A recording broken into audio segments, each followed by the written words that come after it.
Hello everyone, let's talk about 4.3 in Calculus 1, Math 2413, Riemann sums and definite integrals. So this will piggyback a little bit off 4.2 in particular. So we've talked about approximating using rectangles, but we kind of need to know how to apply this to area in general. So the definition of a Riemann sum is that let f be defined on a closed interval and delta be a partition of A, B. We're making even partitions where the width is from one partition to the next. If C is any point in that particular interval, the sum I equals 1 to n of f of ci times delta xi is called a Riemann sum of f for the partition delta. Basically what they're saying is if you add up all of the little rectangles together, that's called a Riemann sum, which is really the same as what we did in 4.2. It's just giving it a technical name. The width of the largest subinterval of a partition is the norm and is denoted by what looks like double bars around delta.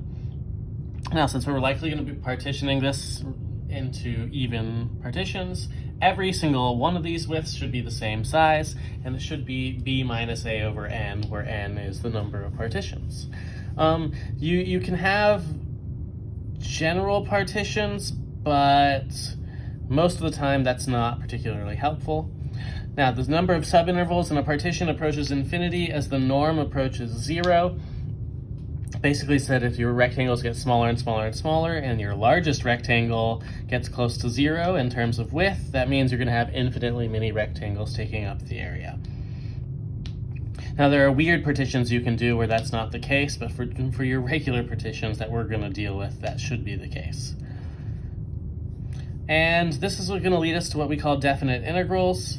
And instead of looking at the limit as n approaches infinity, we can now look at the limit as the partition width approaches 0. So let's consider this limit here. The limit as the norm approaches 0 from the summation of I equals 1 to n of f of ci delta xi equals L. So the limit is some number. To say that there exists a real number L such that for each epsilon there exists a delta such that every partition the norm is less than delta means that your distance from the actual limit is less than epsilon. Now this is more of the formal proof. You don't need to worry so much about knowing the formal proof, but it's just showing that there is a delta epsilon version of the proof for this. Now, the definition of a definite integral is if f is defined on a closed interval AB and the limit of Riemann sums over the partitions delta exists, then f is said to be integrable on AB, and the limit is denoted by the limit as the norm approaches 0. So this is the limit form is equivalent to this integral form. So they're saying they're equivalent forms using the function. So that will become more useful in the next section, but this one generally we're going to find areas geometrically or using the limit form.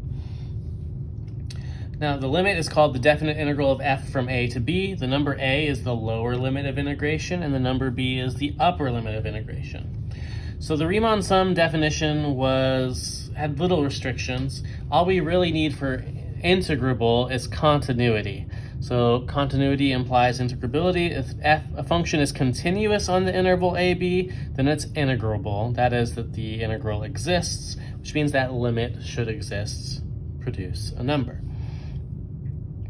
At times, both of the versions of definite integrals can be useful. For this section, we will be using the limit definition. So starting in the next section, much like with derivatives, once we see how the behavior works as a shortcut, we stop using the limit behavior, generally speaking. So let's see how this kind of works for a problem.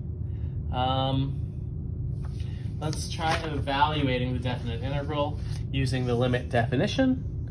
So evaluate the integral from -2 to 1 of 2x dx using the limit definition. So the first thing we need to do to use the limit definition from the last page is we need a width, and so we know we have the limit as the norm approaches 0 of a summation from I equals 1 to n and it's f of ci times delta xi. So I need the width, and I need that evaluated at a point. So let's talk about those two things. The width should be b minus a, so 1 minus -2 over n, which is 3 over n. Now, if I'm talking about the height at any point, let's use the right side, because we found out that the right side may be a little bit easier to use. So we're starting at -2, and then we're going 3 over n each time. So that's really -2 plus 3i over n, where I is each one of these, because after I is 1, we've gone over 3 over n once. And when I is 2, we've gone over another 3 over n. So that takes us to our y value of each of these. So this becomes the limit as delta, the norm approaches 0 of I equals 1 to n of those two things. But we'd really like this to be the equivalent of, as our norm goes to 0, our n goes to infinity. So these are equivalent. And now our f of ci is -2 plus 3in is each of our x values, but if we look at this function in particular, 2x, it's now going to be 2 times this x value, -2 plus 3i over n, times our width of 3 over n. Now I'm going to pull the 2 and the 3 over n out, so this will be the limit as n goes to infinity of 6 over n times the sum from I equals 1 to n of -2 plus 3i over n.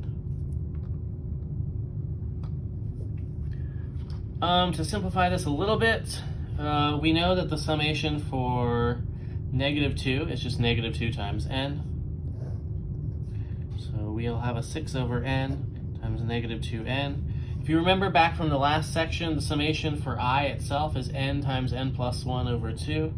So I'll have 3 times n plus 1 all over 2n. Now what we should see from this is that the n's here, when I distribute, will cancel. So 6 times -2 is -12.